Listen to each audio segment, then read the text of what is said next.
गुरुग्राम में देश की पहली विदेशी यूनिवर्सिटी शुरू हो गई है। केंद्रीय शिक्षा मंत्री धर्मेंद्र प्रधान और मुख्यमंत्री नायब सिंह सैनी ने इंग्लैंड के साउथहैम्पटन यूनिवर्सिटी के सेक्टर 59 में बने एक नए कैंपस का उद्घाटन किया। फर्स्ट ईयर में यहाँ computer science, economics, accounts and finance, business management और इंटरनेशनल मैनेजमेंट के कोर्स करवाए जाएंगे। केंद्रीय मंत्री धर्मेंद्र प्रधान ने कहा है कि राष्ट्रीय शिक्षा नीति 2020 में 5 वर्ष पूरे होने के उपलक्ष्य में साउथहैम्पटन यूनिवर्सिटी का ये कैंपस भारत के उच्च शिक्षा में एक महत्वपूर्ण कदम है। देश की ये पहली विदेशी यूनिवर्सिटी है। भारत यूके रोड मैप 2030 में शिक्षा को मजबूत करने की दिशा में एक महत्वपूर्ण मील का पत्थर है। अनुमति मिलने के 1 वर्ष के भीतर इस अत्याधुनिक परिसर की स्थापना की गई है।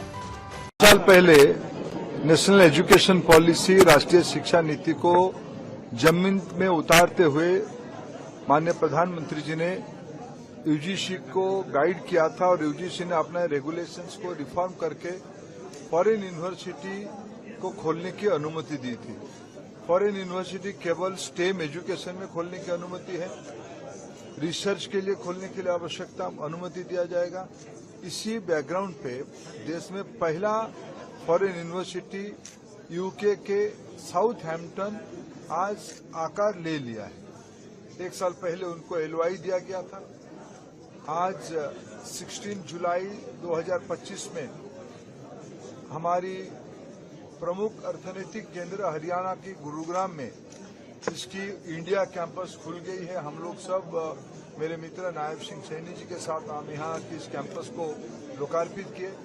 स्टूडेंट्स एडमिशन शुरू हो गए हैं और आने वाले सितंबर तक उनकी क्लासेस भी शुरू हो जाएगा।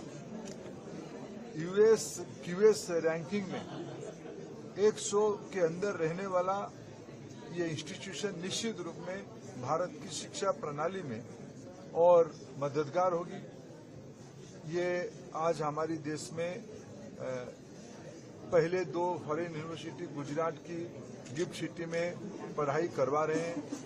इस साल से यहाँ से पढ़ाई साउथहैम्पटन से शुरू होगी और इसको मिला के हमने और 14 फॉरेन यूनिवर्सिटी को देश की विभिन्न जगह पे अपने कैंपस खोलने का अनुमति दिया है, नहीं तो देने की प्रक्रिया में है।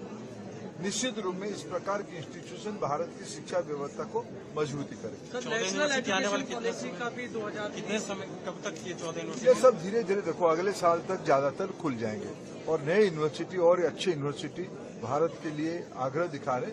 जैसे जैसे उनके एप्लीकेशन आएगा यूजीसी उसको इवैल्यूएट करते हुए राज्य सरकारों से चर्चा करते हुए उसको क्रियान्वयन करेगी। सर, नेशनल एजुकेशन पॉलिसी का जो 2030 का जो टारगेट है वो पूरा होने वाला है, कहाँ किस दिशा में पहुंचे सर अब तक इस पॉलिसी? देखिए, नेशनल एजुकेशन पॉलिसी पूरी सभी राज्यों की कोऑपरेशन से भारत सरकार के नेतृत्व में तेजी से नीचे उतर रही है। अगर मैं आपको 2-3 उसका एग्जाम्पल दूंगा। एनसीईआरटी अपनी नई किताब क्लास 1 से 8 तक, 1 से 8वीं तक, कक्षा प्रथम से 8वीं तक नई किताब इसी साल की एकेडमिक ईयर तक पूरा कर दी है। फिर आने वाले दिनों में 9वीं, 10वीं और 11वीं, 12वीं की हो जाएगी। एनईपी ने यह कहा था मातृभाषा आधारित शिक्षा को प्रारंभिक अवस्था में किया जाए। सीबीएसई ने आज सभी स्कूलों को ये दायित्व दिया है कि प्रारंभिक अवस्था की पढ़ाने की माध्यम मातृभाषा हो। एएनआरएफ, अनुसंधान नेशनल रिसर्च फाउंडेशन, आज रूप ले चुका है। उसमें 50,000 करोड़ रुपया की सरकार ने वित्तीय प्रबंधन किया है। आरडीआई एक नया स्कीम ले आके रिसर्च को बढ़ाने के लिए 1 लाख करोड़ रुपया की सॉफ्ट लोन की व्यवस्था किया है। यह सब एनईपी की इम्प्लीमेंटेशन में अंतर्गत था। भारत में लर्निंग आउटकम एक चुनौती है।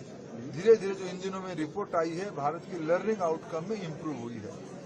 उसके अलावा उच्च शिक्षा में, जैसे मैंने कहा आज की संवाद में, अभी हमारा जीईआर 30% तक पहुंच चुकी है।